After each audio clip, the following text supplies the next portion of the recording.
Realiteti me Smajlin në për debate, mirë po ka plot figura kyçe të tjera të PDK-s që janë me Smajlin dhe janë kundër Alidulës në Ravec. Po, në fakt ishte me i ashpri kundër Smajlatit. Ka qenë me i ashpri, dhe po me gjas për shkak se ka pas figura thash të PDK-s që kanë qenë për kraje të Smajlit dhe që kanë me vazhdu me qenë për kraje të Tinaj, kështu që me shumë gjas ka edhe disa figura të VV-s që kanë qenë VV edhe që kanë dalë po ashtu në për kraje të Smajlit. Kështu që me shumë gjas Smajli edhe kësa here ka nështë me një lehtësi me fitu këtë betejë, po megjithatë mendoj që mund të jetë nështë mandati i fundit i Ismail Latifit për shkak se duhet me gjetë figurat reja se figurat gradualisht po konsumojnë. Dhe kjo jo vetëm për Ravecin, po OKja ka një sfidë mas 4 viteve sepse këtë kryetar që i ka momentalisht kanë 4 mandate dhe janë konsumuar.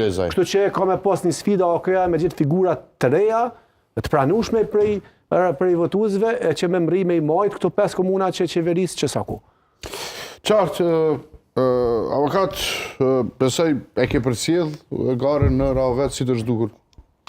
E kam përcjell, unë pajtona me Artanin është edhe vetë për shkak që jemi gjenerata të reja, jam i thari asaj që të ketë ndryshime që më së shumë të 2-3 mandate të ketë kryetar. Më shumë se 3 mandate mendoj është e tepërt, edhe mundësia pastaj me keq përdor apo mos me mu dëmbe lavë është e madhe dhe krijimi si rrjetit të networkut. Shihet që është i pari, i ka votat, po nga ajo që shoh nuk ka që ka, domethënë nuk është ka pas pritje nga ajo përshtypjet e mia që do të ketë më shumë ose do të fitoj pa balotazh. Po është në 40% pak nuk ka siguri, përkundër që ka diferencën e madhe me të dytin dhe të tretin, gjithmonë janë ato faktorë që është rrezik për shembull për të parin që ata që kanë humbur mu bë bashkë. Në rastin konkret nuk shihet që nuk e bë, gjastat më të mëdha i ka, po gjithmonë nuk duhet me përjashtu ndonjë lloj të papritur kështu, që edhe i dyti me bë për shkak ndoshta nevojës së elektoratit për me bë ndryshim apo bashkimit të elektoratit të gjithë partive tjera që nuk duket që është rasti. Fidan. Unë besoj që në Ravec zoti Ismail Latifi ka arritur mjaftueshëm me konsolidu votën shtesë të cilën i ka vyer në këtë rand të dytë që zhvillohet të dielën.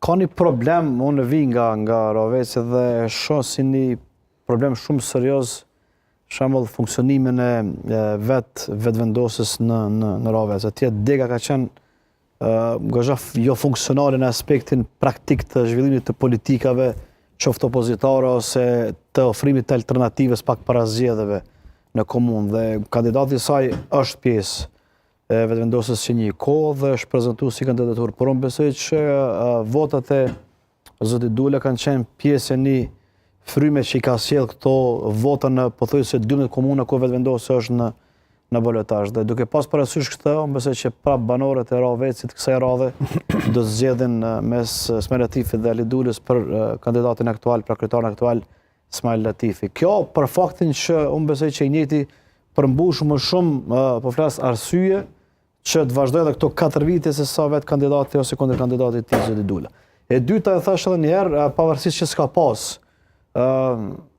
koalicione zyrtare të deklarume, unë besoj që një pjesë e konsiderueshme e LDK-s dhe PDK-s tashmë ka të vendosur këtë pjesën e votës se ka do të shkojë. Atje ka një diversitet mes fshatrave dhe qytetit që dallohet shumë në Ravec, mirë po në përgjithësi këtë drejtim më shumë ja përsi zoti Ismail Latifi dhe vetë vota e PDK-s besoj që do të ndonjë nga i njëjti. Edhe kësaj radhe zoti Ismail Latifi do të marrë Ravecin, do të drejtojë edhe 4 vitet e ardhshme.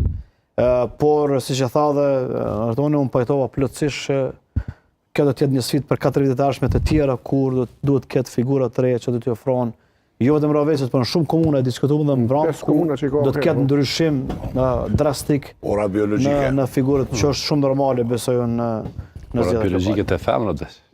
Jo, në kontekstin biologjia, natyra, mosha. Mosha, karriera politike, përvoja politike, gjithçka tjetër.